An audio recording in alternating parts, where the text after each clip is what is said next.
যা কিছু মলিন, যা কিছু দীর্ণ, যা কিছু ভগ্নপ্রায়, সেই ইতিহাস থেকে শিক্ষা নিয়ে আমরা সামনের দিকে এগিয়ে চলি।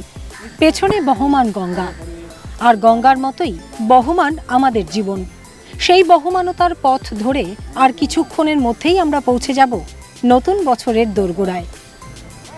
সেই ফেলে আসা বছরটাকে ফিরে দেখতেই আমাদের বিশেষ অনুষ্ঠান 2023-এর সেরা সাথে আপনাদের সকলকে স্বাগত জানাই।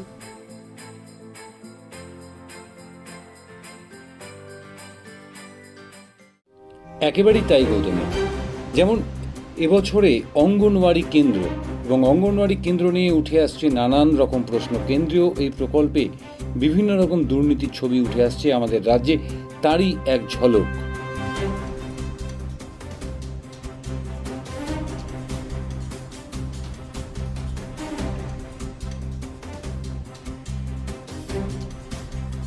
তোলাবাজি নিয়ে নানান রকম কথা গল্প আমরা সারা বছর ধরে শুনে আসছি, কিন্তু খড়দায় যে ঘটনা ঘটে গেল এবং যাতে সরাসরি নাম জড়ালো রাজ্যের শাসক দল, এবছরে সেই বিশেষ খবরের এক ঝলক।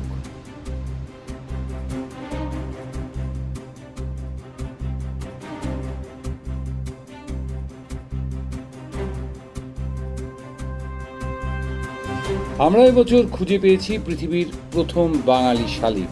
হ্যাঁ, পাথর প্রতিমায় এই বাঙালি শালিকের কার্যকলাপ দেখে লোকে তো তাজ্জব। 3 কোটির ওপর ভিউয়ার্স আমাদের সাথে ছিলেন এই খবরের সাথে।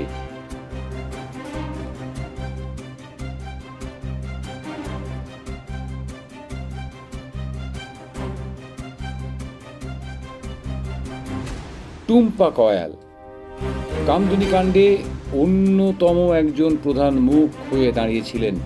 সেই টুম্পা কয়াল আবারও সবার সামনে, কারণ কামদুনি কাণ্ডের রায় বেরিয়েছে।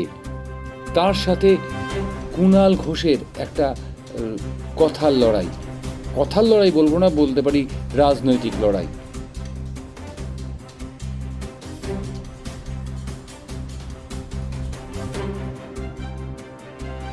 এবছরের অন্যতম একটা বড় ঘটনা করমণ্ডল এক্সপ্রেসের দুর্ঘটনা। সেখানে বেলঘড়িয়ার এক পরিবার, সেই পরিবার দুর্ঘটনাগ্রস্ত হয়েছেন।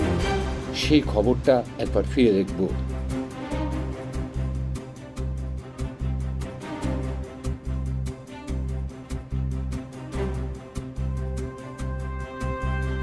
আমরা দেখব ডক্টর মিশা রায়, তার কি পরিস্থিতি হয়েছিল একটা বিশেষ ঘটনায়, সেটাকে।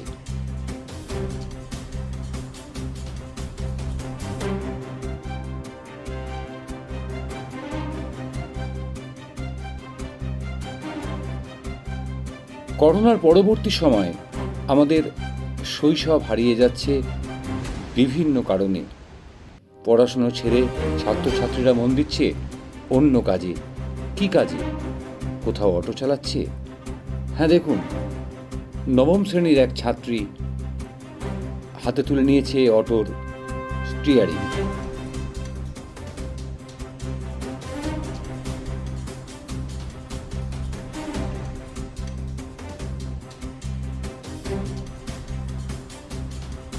এবছরে আরেকটা খুব বড় ঘটনা, যাদবপুর বিশ্ববিদ্যালয়ে র্যাগিং কাণ্ড। সেই র্যাগিং কাণ্ড নিয়ে আমাদের বিভিন্ন প্রতিবেদন ছিল, তার মধ্যে একটু ঝলক।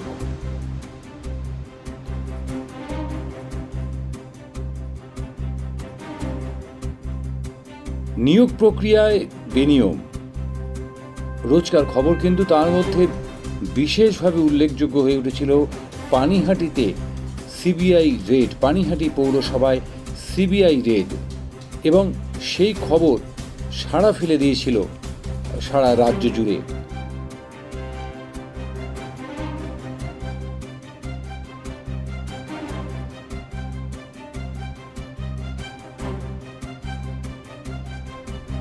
সোনালী গুহ মমতা ব্যানার্জির একদা ছায়া সঙ্গী, কিন্তু বর্তমানে তিনি মমতা ব্যানার্জি থেকে বলতে গেলে পাত্তা না পেয়ে যোগ দিয়েছেন বিরোধী বিজেপি শিবিরে, এবং প্রতি মুহূর্তে তিনি বিস্ফোরক মন্তব্য করে চলেছেন তার একদা সব সময়কার সঙ্গী মমতা বন্দ্যোপাধ্যায় এবং তার পরিবারের বিরুদ্ধে।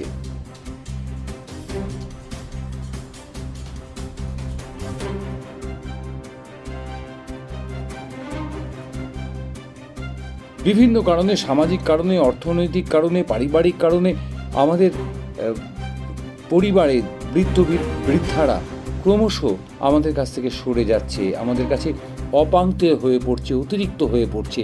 তারই একটা নিদর্শনের ছবি আমরা তুলে ধরেছিলাম নিমতার একটি খবরে।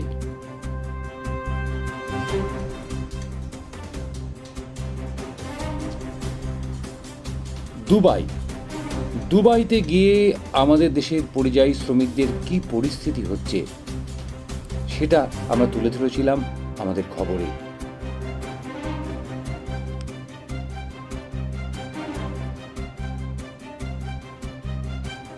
সবচেয়ে বড় যে বিষয়টা হচ্ছে সেটা হচ্ছে সাইবার ক্রাইম ক্রমশ বাড়ছে এবং আগরপাড়ার এক ব্যবসায়ী কিভাবে নিজের বুদ্ধিতে সাইবার ক্রাইমের হাত থেকে রক্ষা পেয়েছিলেন সেটাও কিন্তু এবছরের একটা উল্লেখযোগ্য ঘটনা।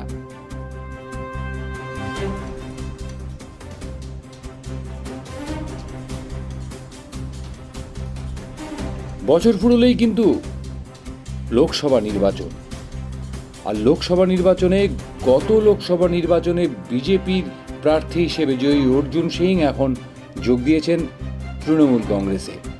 আর তৃণমূলে থাকাকালীন অর্জুন সিংয়ের একেবারে ঘনিষ্ঠ, যাকে বলা হয় বিশ্বস্ত সৈনিক সোমনাথ শ্যাম এখন খড়গহস্ত সাংসদের বিরুদ্ধে।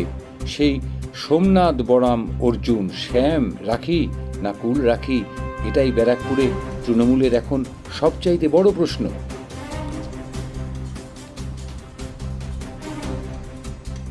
আমরা এর আগেই যে খবরটা দেখিয়েছিলাম আরেকটা সেই রকম খবর, অর্থাৎ করোনার সময়কালে তার শৈশব হারিয়েছে। সোদপুরের কৃষ্ণা যাদব রাস্তায় ফেরি করে বেড়াচ্ছেন খেলার জিনিস যেটা দিয়ে তারই এখন খেলার কথা। কৃষ্ণা যাদবের খবর।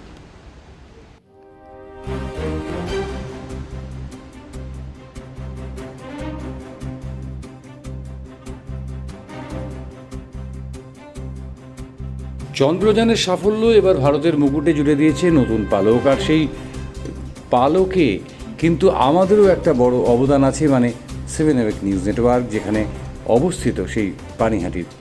দেখব সেই পালকের এক ঝলক।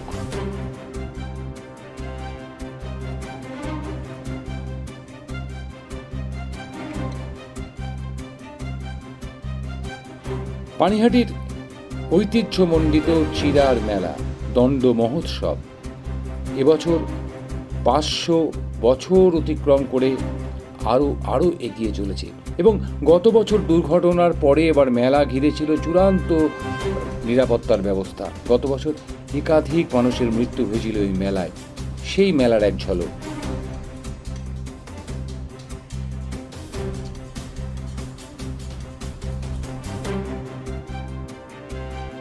আর সবশেষে যেটা এখনো চলছে সেই মেলা, অর্থাৎ পানিহাটি উৎসব এবং বইমেলা, তার ঝলক দিয়েই শেষ করব আমাদের ফিরে দেখা 2023।